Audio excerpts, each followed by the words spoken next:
Dahil medyo amoy goma, maglagay tayo ng mabangong air freshener para hindi na siya magtakip ng tissue sa ilong niya. I-try natin kung ano ang kanyang reaksyon dahil ang sinabi ko, baygon ang naaamoy niya. Ano napapansin mo?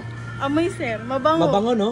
Ang bango-bango, no? Mabango baygon. Yan ang in-spray namin. Mabango. I-try mo sa'yo, i-try mo. Ayoko, sir. I-try mo, tangi. Yan talaga yung amoy. Para dala-dala mo. Ako, sir. Para dala-dala mo sa kabilang tindahan yung amoy. Ayoko nga, sir. Panglamok lang to eh. Pero mabango. Oo, mabango siya. Mabango, no? Pag ganun. Ay, ano ba yan? Paano ba ito? Ano?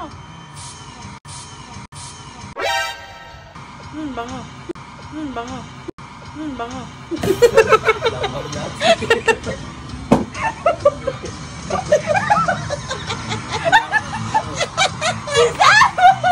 Pero mabango, mabango.